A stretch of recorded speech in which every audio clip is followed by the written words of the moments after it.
Hello guys, आ चुकी हूँ एक नए एक्सप्लेन वीडियो के साथ। आज हम एक्सप्लेन करेंगे Ashram season 3 part 2 after so long time. So शुरू करते हैं। पार्ट 2 का एपिसोड स्टार्ट होता है सुंदरलाल एक्स सीएम से, जो कि मीडिया को बोल रहे होते कि मुझसे गलती हो गई जो मैं पम्मी की साइड ले रहा था, क्योंकि वो लड़की गलत थी और भगवान की दया से सब सही हो गया, सब कुछ सामने आ गया सच सच। पम्मी को पम्मी की सजा मिल गई और हमारे भगवान बाबा निराला बाहर आ गए हैं। फिर हमें दूसरे सीन में दिखाया जाता है भोपा बाबा निराला से कहता है इस बार तो मैंने सब मैनेज कर लिया, वो डॉक्टर को 12 करोड़ रुपए खिला के तेरी फेक रिपोर्ट्स बनवा दी, लेकिन आगे से तू ध्यान रखना। तभी बाबा भोपा से सोनिया के बारे में पूछता है। तभी भोपा सोनिया की वीडियो दिखाता है। उसमें सोनिया बोल रही होती कि आपकी उपदेश से मुझे जो भी करने का मौका मिला वो मेरा सौभाग्य था। अभी मैं अफ्रीका में हूँ, यहाँ के राष्ट्रपति यहाँ का विकास चाहते हैं और आपकी आशीर्वाद की दया से मुझे यहाँ का कॉन्ट्रैक्ट भी मिल गया है। बाबा निराला भोपा से कहता है बहुत तेज थी ये लड़की, अगर मिल के जाती तो मैं इसे आशीर्वाद दे के भेजता। तभी भोपा स्वामी वहाँ पे बोलता है ये तुझसे आशीर्वाद लेने वाली नहीं थी, बहुत चालू थी। दूसरे सीन में हमें दिखाया जाता है कि पम्मी को जेल के अंदर भोपा स्वामी के कहने के कारण पम्मी को बहुत जोर जोर से पीटा जा रहा था। फिर अगले दिन पम्मी का कजन पम्मी से जेल के अंदर मिलने आया है। तभी जेलर उसे बोलता है कि पम्मी किसी से मिलना नहीं चाहती। तो वो बोलता है ऐसे कैसे नहीं मिलना चाहती, मैं उसका कजन हूँ, मुझे उससे बहुत इंपॉर्टेंट बात करनी है। लेकिन जेलर उसे भगा देता है। दूसरी तरफ पम्मी की मम्मी बहुत ज्यादा बीमार है, हॉस्पिटल में एडमिट है। तभी उसकी भाभी दिलावर को फोन करके बोलती है कि किसी भी तरीके से एक बार पम्मी से उसकी माँ की बात करवा दो, उसकी माँ की आखिरी सांसें चल रही है। फिर उसके बाद में पम्मी अपनी माँ से बात करते हुए कहती है मुझसे माँ गलती हो गई, लेकिन मैं सब कुछ ठीक कर दूंगी। लेकिन उसकी माँ उसकी बातों का कोई जवाब नहीं देती है और वहीं अपनी सांसें तोड़ देती है। ये बात पम्मी की भाभी बबीता बाबा जी को जाके बता देती है और बोलती है माँ ने पम्मी को माफ नहीं किया और कहती है आखिरी सांस तक अशांत थी। तभी बाबा वहाँ पे कहता है शांत तो करना पड़ेगा। इसके बाद में बाबा पम्मी से मिलने जेल में जाता है और उससे बोलता है तुम्हारे साथ बहुत बुरा हुआ। इतने में पम्मी उसको गले लगा लेती है। फिर बाबा पम्मी से कहता है तुम अपनी माँ से मिल भी नहीं पाई, लेकिन अब तुम्हें उनकी चिता में आग लगानी पड़ेगी, वरना उनकी आत्मा को शांति नहीं मिल पाएगी। तभी पम्मी जेलर से कहती है मुझे एक दिन के लिए जाने दो, लेकिन जेलर कहता है ये अलाउड नहीं है। तभी बाबा वहाँ पे कहते हैं मैंने कह दिया, इसकी गारंटी मैं लेता हूँ, जब तक पम्मी वापस नहीं आ जाती मैं यहीं रहूँगा। तभी जेलर कहता है भगवान आपने कह दिया तो समझो हो गया। तभी पम्मी बाबा से कहती है मुझसे गलती हो गई, मुझे माफ़ कर दो बाबा। तभी बाबा कहता है हम तो भगवान, हम तो हर किसी को माफ़ कर देते हैं। तभी पम्मी कहती है मुझे आपकी सेवा करनी है, मुझे एक मौका और दो आपकी सेवा करने का। उसके बाद में पम्मी अपनी माँ की चिता को आग लगाने जाती है। वहीं पे उसके दोस्त उजागर और अक्की भी होते हैं, लेकिन वो उन दोनों से बात भी नहीं करती। उजागर एकदम से शॉक्ड हो जाता है कि पम्मी हमसे बात क्यों नहीं कर रही होती, और अक्की उससे प्यार करता है लेकिन वो भी शॉक्ड हो जाता है। तभी पम्मी का कजन आता है और उसे पम्मी कहती है कि अक्की को कह दे अब मैं किसी और को दुख नहीं दूंगी, मैंने सबको बहुत दुख दे लिया, और अक्की को कह देना उसकी पम्मी मर गई है, उसका पीछा ना करे। फिर दूसरे सीन में हमें आश्रम दिखाया जाता है और बाबा माइकल को कहता है कि किसी भी हाल में पम्मी को जेल से बाहर निकलवाना पड़ेगा। तभी फिर भोपा स्वामी आता है और बाबा को कहता है तुम पागल हो गए हो क्या, उसको तुम बाहर निकलवाने की बात कर रहे हो अभी भी। तभी बाबा कहता है अब मैं तुम्हें क्या समझाऊं, उसे देख के मुझे पता नहीं क्या हो जाता है, मुझे घायल कर देती है वो, तुम कैसे तैसे करके भी उसे छुड़ाओ। तभी भोपा स्वामी कहता है साला तुम्हारी ठरक की वजह से पता नहीं और क्या क्या देखना पड़ेगा। तभी भोपा स्वामी कहता है ठीक है मैं उसे छुड़वा तो दूंगा, लेकिन ना तो तुम उसके सामने जाओगे ना वो तुम्हारे सामने आएगी, तुम एक दूसरे से मिलोगे नहीं, क्योंकि तुम्हारे ठरक के चक्कर में इस आश्रम को मैं जलता हुआ नहीं देखना चाहता। अगले दिन ही कोर्ट में जज साहब पम्मी को बाइज्जत बरी कर देते हैं। पम्मी जेल से छूट के सीधा आश्रम की गाड़ी में बैठ जाते हैं। तभी वहाँ पे अक्की उसको देख लेता है और अक्की बोलता है ये वापस आश्रम में क्यों जा रही है, लेकिन पम्मी अक्की की और उजागर की एक भी बात नहीं सुनती है और वहाँ से सीधा आश्रम चली जाती है। और आश्रम जाते ही उसे काल कोठरी में बंद कर दिया जाता है। अगले सीन में बाबा जी बबीता से पम्मी की तबीयत के बारे में पूछते हैं। तभी बबीता कहती है अब वो ठीक है, आपके रहते हुए उसे क्या हो सकता है। और पम्मी को अब काम दिया गया है झाड़ू पोछा बर्तन का, और साध्वी माता उसे कैमरे की नजर से देखते रहती है 24 घंटे। तभी एक जेलर अक्की और उजागर को बताता है कि पम्मी अपनी मन मर्जी से आश्रम गई है। तभी अक्की हाइपर हो जाता है और उजागर की गन छीन लेता है और बोलता मुझे सिर्फ एक मौका चाहिए, मैं उस बाबा को मार डालूंगा। फिर उजागर उसको पकड़ के अपने घर ले जाता है और रस्सियों से बांध देता है। लेकिन जैसे दूसरे दिन जब उजागर उठता है देखता है तो अक्की वहां से भाग चुका होता है। वहीं दूसरी तरफ बबीता पम्मी से मिलने जाती है और उससे पूछती है तुम वापस इस नरक में क्यों आ गई, जैसे तैसे यहाँ से निकली थी। तभी पम्मी कहती है भगवान ने मुझे माफ कर दिया और अब मैं जिंदगी भर भगवान की सेवा करना चाहती हूँ। तभी बबीता वहां से चली जाती है और अक्की एंटर हो जाता है आश्रम में और एक सिक्योरिटी गार्ड के कपड़े चुरा लेता है और सिक्योरिटी गार्ड बन के आश्रम में इधर उधर पम्मी को ढूंढ रहा होता है। तभी माइकल उसे पकड़ लेता है और वहाँ पे बाबा निराला भी आ जाता है और उससे गोली से मार देता है। तभी बबीता जल्दी से जाके पम्मी को अक्की के मरने की बात बता देती है। पम्मी बबीता के सामने ऐसे रिएक्ट करती है कि मैं नहीं जानती कौन अक्की है और उसे जैसे कुछ फर्क ही ना पड़ा हो। तभी बबीता कहती है कैसी पत्थर दिल बन गई हो तुम। जैसे ही बबीता रूम से बाहर जाती है पम्मी एकदम से टूट जाती है और अपने गले से एक ताबीज निकाल के रोने लगती है। वो ताबीज उसे अक्की ने दिया होता है और फिर उजागर को एक लेटर लिखती है कि मेरे जो भी अपने थे उन सबको बाबा ने खा लिया है जिंदा। इस वजह से मैंने अक्की को अपने आप से दूर कर दिया था ताकि वो सलामत रहे, लेकिन इसने उसको भी नहीं छोड़ा। जब मैं बीमार पड़ गई थी तब मेरे सुरक्षा के लिए अक्की ने मुझे ये ताबीज़ दिया था। इसको उसके गले में डाल देना और उसे कहना मैं उससे बहुत प्यार करती थी। मैं उसके जिंदा रहते हुए ये सब नहीं बता पाई, लेकिन मैं आज ये उसे बताना चाहती हूँ और मैं बहुत जल्दी उससे मिलूंगी ऊपर आके। किशन कैसे तैसे करके ये लेटर उजागर को दे देता है और उजागर उसकी बात मान के अक्की के गले में वो ताबीज डाल देता है उसकी लाश पे।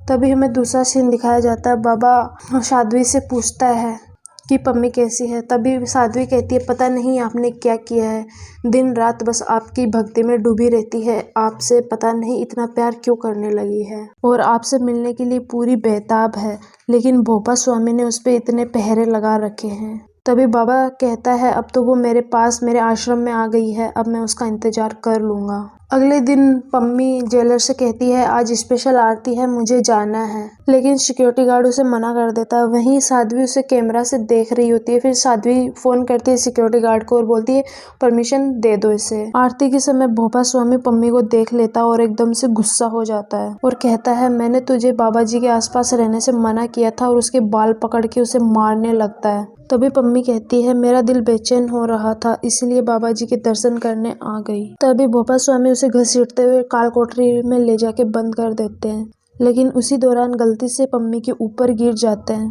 फिर भोपा स्वामी वहां से उठने की कोशिश करता है, लेकिन पम्मी उसे एकदम से कस के पकड़ लेती है और फिर कहती है भोपा स्वामी से खामखा अपनी मर्दानगी की धौंस देता फिरता है क्या तुम्हारे पास?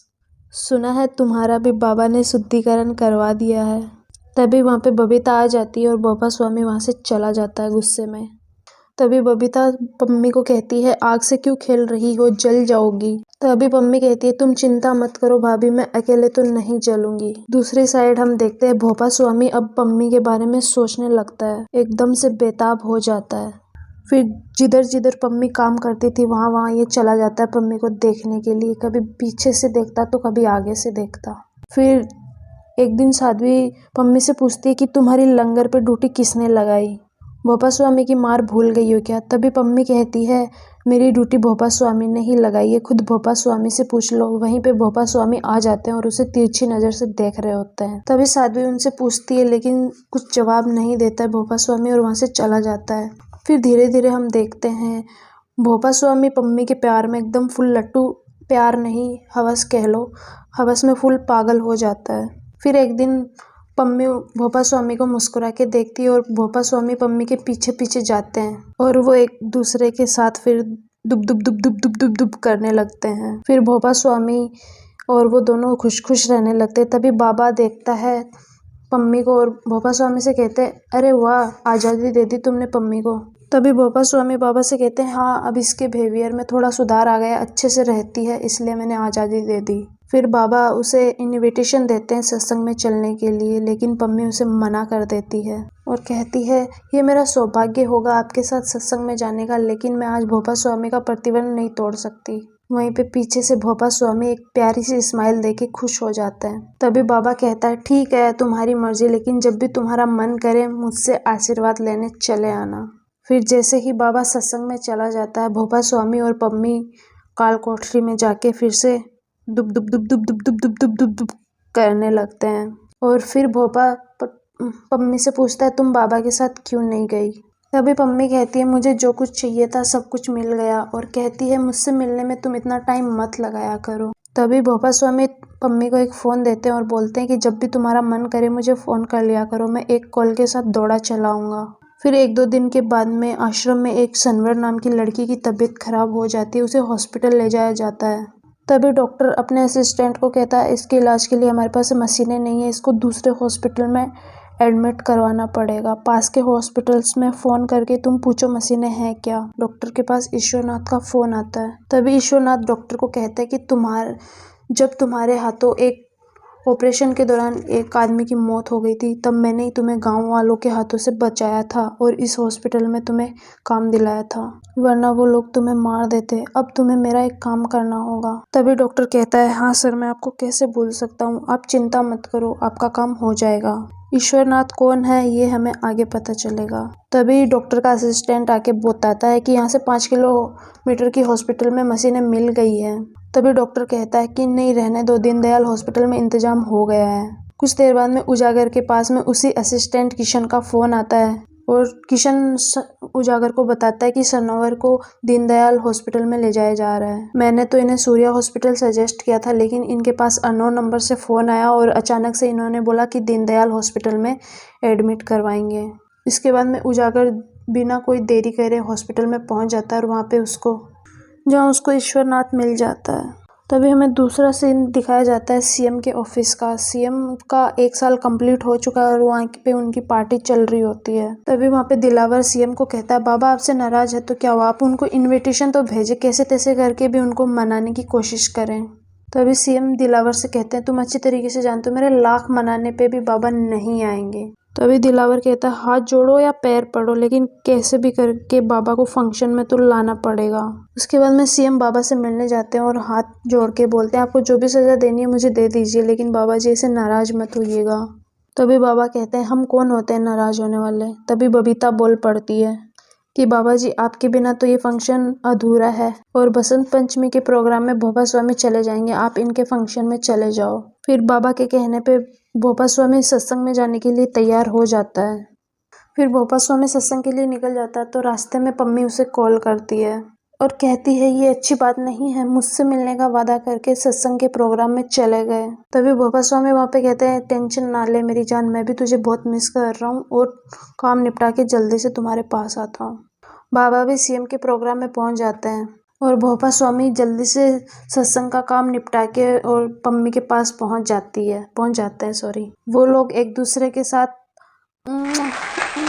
कर रहे होते हैं। तभी वहाँ पे बबीता और बाबा आ जाते हैं। तभी बाबा को देख के भोपा स्वामी एकदम से बौखला जाता है और कहता है तुम मुझे मोंटी मुझे 1 मिनट दो, मैं तुम्हें अच्छे से समझा सकता हूँ।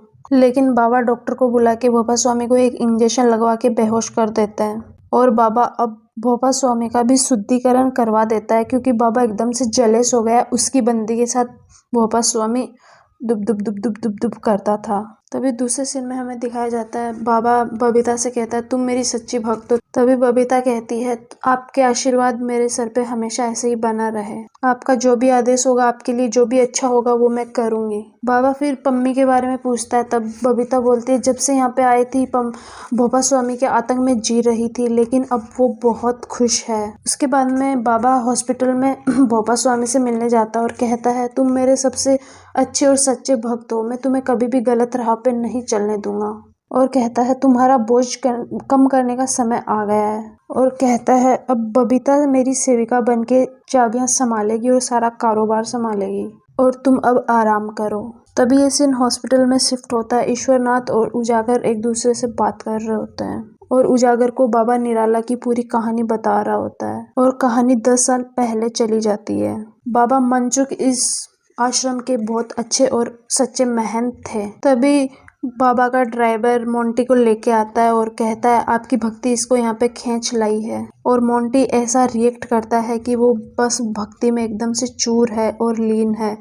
बाबा का ड्राइवर कहता है कि ये घर गृहस्थी छोड़ने को, बीवी बच्चे छोड़ने को भी तैयार है। तभी बाबा कहते हैं नहीं बेटा, घर गृहस्थी मत छोड़ो, और फिर मोंटी को गाड़ियों की देखभाल करने के लिए छोड़ देते हैं। फिर एक दिन बाबा को कुछ लोग, बड़े लोग आते हैं और उनको गहने जेवरात चढ़ा रहे होते हैं, लेकिन बाबा उन्हें मना कर देते हैं और ये सब मोंटी देख रहा होता है। और फिर बाबा से छुप के उनसे सारे जेवरात ले लेता और कहता है मैं आपका काम करवा दूंगा। मोंटी ने बाबा को पूरी तरीके से अपने वश में कर लिया था, बाबा के सारे काम करता था, बाबा की सारी बातें मानता था। फिर अगले दिन हम देखते हैं विधायक आता है और बाबा को पैसे ऑफर करता है उनके बेटे को सीएम बनाने के लिए, लेकिन बाबा मनसुख एकदम से पैसों के लिए मना कर देते हैं। तो फिर विधायक कहता है अगर मेरा बेटा एक बार सीएम बन गया तो हम आश्रम में पैसों की बारिश करवा देंगे। लेकिन फिर वहाँ पे बाबा कहते हैं मुझे राजनीति में नहीं पढ़ना है, और उठ के वहाँ से चले जाते हैं। फिर दूसरे दिन मोंटी विधायक से मिलने के लिए उनके घर चला जाता है और कहता है मैं बाबा के सारे भक्तों के वोट्स आपको दिला सकता हूँ।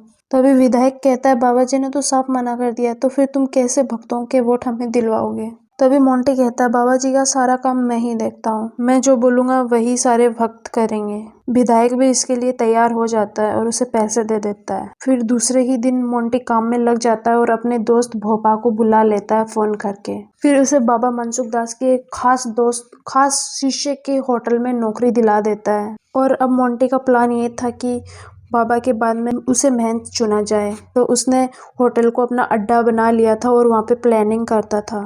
बाबा के कुछ शिष्य लोगों को अपने जाल में फंसा लिया था, उन्हें लड़की, दारू, जो मनचाही चीज़ देता था। फिर अचानक से धीरे धीरे बाबा मनसुख दास की तबीयत बिगड़ जाती है। तभी मोंटी अपने दोस्त भोपा और मोहिनी को उनकी सेवा करने के लिए बुला लेता है, और फिर भोपा और मोहिनी दोनों एक दूसरे का साथ लेके मनसुख दास की सेवा करने में दिन रात लगा देते हैं। लेकिन एक रात बाबा जी को दवा में नशा मिला के पिला देते हैं, और फिर मोहिनी अपने सारे कपड़े उतार के बाबा के साथ लेट जाती है और भोपा उनकी गंदी गंदी फोटोज क्लिक कर लेता है। एक दिन बाबा जी सभा में जब बैठे होते हैं, उनके पास एक लिफाफा आता है और लिफाफा खोलते ही वो फोटो देख के एकदम से चौंक जाते हैं और खुद को एक कमरे में बंद कर लेते हैं और कहते हैं मुझसे ये पाप कैसे हो गया। तभी ईश्वरनाथ उनके पास आता है, तो ईश्वरनाथ को बाबा जी सब कुछ बताते हैं, लेकिन ईश्वरनाथ एकदम से खुद शॉक्ड हो जाता है और बाबा जी उसे बाहर भेज देते हैं। और फिर ईश्वरनाथ बाहर आके सबको बताता है बाबा जी ने समाधि ले ली है। और परंपरा के अनुसार सभी व्यक्ति आते हैं और अपने वोट के आधार पे मोंटी को उनका अगला बाबा चुन लेते हैं। तभी ईश्वरनाथ सबको कहता है आप सबने मिली भगत करके ये फैसला लिया है, मैं इस फैसले को नहीं मानता, और वहां से चला जाता है। इधर भोपा स्वामी ईश्वरनाथ की बेटी पे लाइन मार रहा था, लेकिन ईश्वरनाथ अपनी बेटी को लेके वहां से निकल जाता है। फिर कहानी आज में आती है और ईश्वरनाथ बताते हैं कि भोपा ने मुझे मारने के लिए गुंडे भेजे थे, इसलिए मुझे मेरे मरने की झूठी खबर फैलानी पड़ी ताकि मैं सेफ रह सकूं, लेकिन मेरी बेटी सनोवर उनके बीच में फंस गई। फिर उजागर पूछता है तो फिर इन लोगों ने मोहिनी को क्यों मार डाला।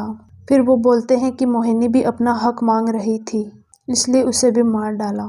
फिर उजागर कहता है बाबा के कांडों का आप सबसे बड़ा गवाह हो, प्लीज इसे खत्म करने में हमारा साथ दो।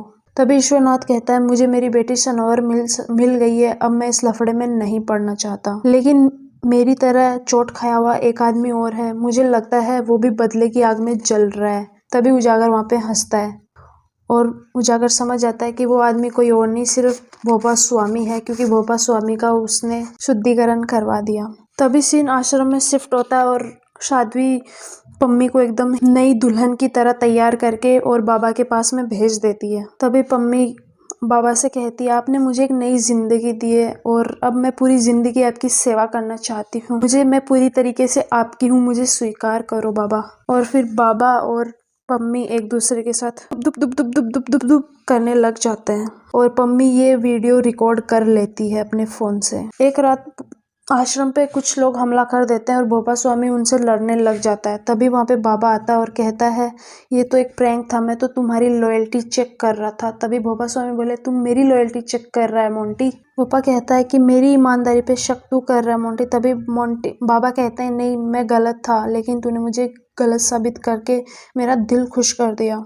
इधर पम्मी को वीडियो मिलते ही पम्मी आश्रम से भागने की तैयारी करती है बबीता से मिलके। फिर बबीता दिलावर को फोन करके बुला लेती है। दिलावर कुछ भक्त लोगों को आश्रम में लेके आ जाता है, बहुत सारी गाड़ियां लेके। पम्मी उन लोगों में शामिल होके भागने की वहां से कोशिश करती है, गाड़ी में बैठ जाती है, लेकिन भोपा स्वामी उसे पकड़ लेता है और उसको अपने साथ ले जाता है अपनी गाड़ी में बिठा के। रास्ते में उसे कहता है, तुमने मेरा बहुत अच्छा यूज किया है। तभी पम्मी कहती है, मैंने कभी नहीं सोचा था बाबा तुम्हारे साथ ऐसा करेगा। तभी पम्मी के फोन पे उजागर का फोन आता है और वो कहता है कि मैं तुम्हारा बद्रीपुर में इंतजार कर रहा हूँ, तुम कहाँ हो। फिर भोपा स्वामी पम्मी को लेके वहां पे पहुंच जाता है। भोपा स्वामी ईश्वरनाथ को देख के बोलता है, मुझे हमेशा से पता था कि तुम जिंदा हो। मैं चाहता तो तुम्हें कब का मरवा देता, लेकिन तुम्हारी बेटी सनोवर का ख्याल आ जाता था, इसलिए मैं तुम्हें कुछ नहीं करवाया और तुम्हारी बेटी को उस बाबा से भी बचा के रखा, उसे आज तक छूने नहीं दिया। तभी ईश्वरनाथ कहता है, हाँ पता है मुझे, इस चीज के लिए मैं तुम्हारा एहसानमंद हूँ।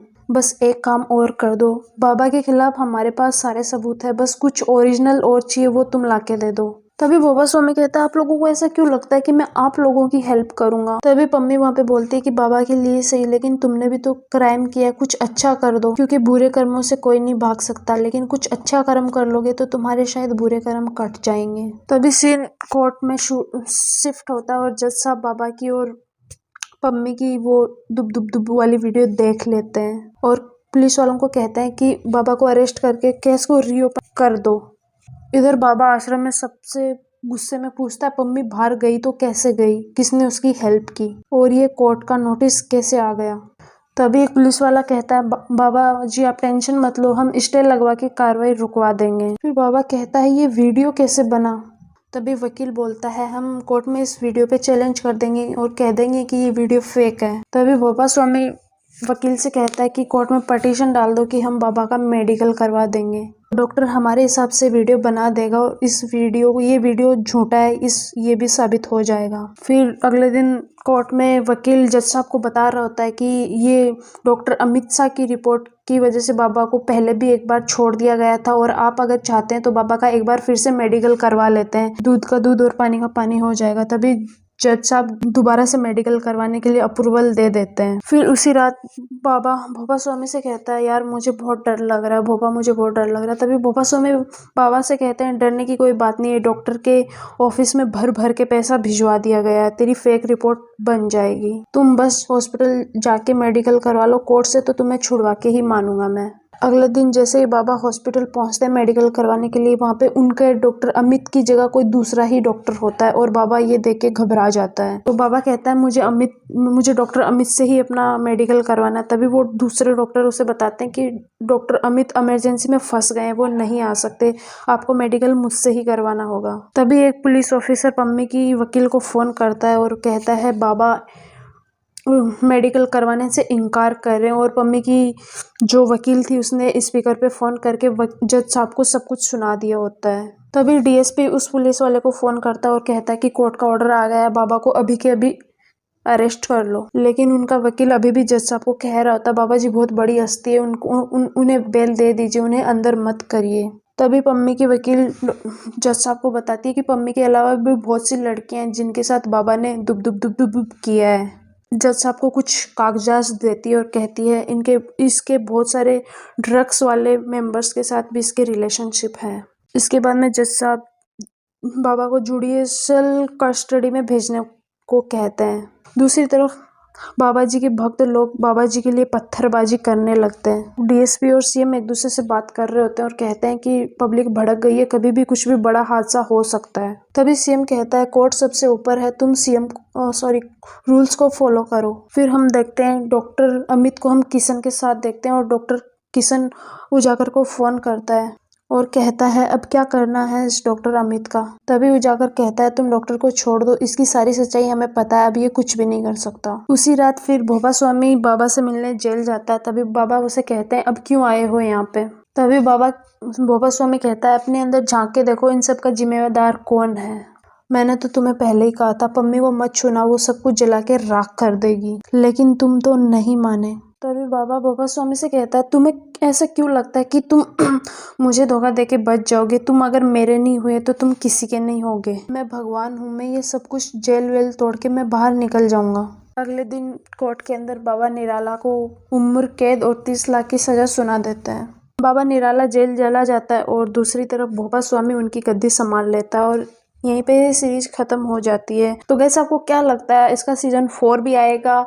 मेरे हिसाब से तो आएगा, क्योंकि हो सकता है कि कुछ भी होके बाबा बाहर आ जाए और भोपा स्वामी से बदला ले या फिर पम्मी से बदला ले, कुछ भी हो सकता है। तो सो गाइस, मिलते हैं अगली वीडियो में, तब तक के लिए लाइक शेयर सब्सक्राइब कमेंट, और आपको किस टाइप की सीरीज मूवीज या मतलब कैसे भी आपको एक्सप्लेन वीडियो अच्छी तो आप कमेंट करके मुझे बताएं। Thank you so much, bye bye.